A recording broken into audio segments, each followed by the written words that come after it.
పార్థు అయితే చాలా బాధపడుతూ పార్కులోనైతే కూర్చుని ఉంటాడు. అల్లుడు నీకోసం ఒక మ్యాజిక్ తెచ్చాను అని అనేసరికి, ఏంటి మామ నా కొబ్బరి బొండం తెచ్చి ఏదో మ్యాజిక్ అంటున్నావు అని అనేసరికి, కొబ్బరి బొండం ఏంటి కాదు కిక్కిచ్చే కొబ్బరి బొండం అని అనేసరికి, వద్దు మామ రాత్రే లేట్ అయ్యి వచ్చేసరికి నాన్న అదోలా మాట్లాడాడు. నాన్న అదోలా మాట్లాడేసరికి నాకు తల తీసేసినంత పని అయ్యింది. ఇప్పుడు ఆ పని చేయను అని చెప్పేసి పార్థు అయితే అంటూ ఉంటాడు.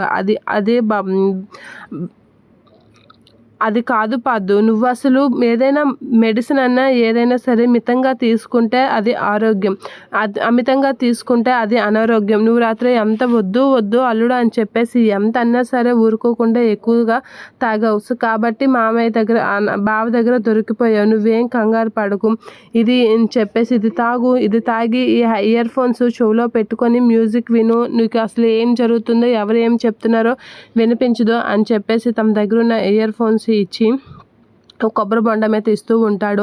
అలా కొబ్బరి బొండం ఇచ్చి, ఇగో పాటలు పెడతాను విను, పాటలు పెట్టి వినిసి నువ్వు ఈ కొబ్బరి బొండం తాగి ఫ్రీగా ఉండు అని చెప్పేసి అనేసరికి, ఏమో మామ అసలు నేను ఆ ఇంట్లో ఉంటే భానుమతి గుర్తొస్తుందని ఇక్కడికి వచ్చాను, కానీ నాకు ఇక్కడ కూడా అదే గుర్తొస్తుంది అని అనేసరికి, అందుకే అల్లుడు ఇది తెచ్చాను, నువ్వు కొబ్బరి బొండం పట్టుకో, ఇయర్ ఫోన్స్ విను, తీసుకో అని చెప్పేసి అంటూ పాటలైతే పెడుతూ ఉంటాడు. ఇక పాటలైతే పెట్టేసరికి, నాకు తగ్గ పాటలు పెట్టావు మామ అని చెప్పేసి అంటూ ఉంటాడు. ఏమనుకుంటున్నావు నేనంటే, నాకు తెలుసు సిచ్యువేషన్కి తగ్గట్టుగా పాటలు వేయడం అని చెప్పేసి అనేసరికి, ఇక ఆ పాట వింటూ నవ్వుకుంటూ ఉంటాడు పార్థు. అలా నిజమే, ఆడవాళ్ళని అస్సలు నమ్మకూడదు అని చెప్పేసి అనుకుంటూ ఉంటాడు.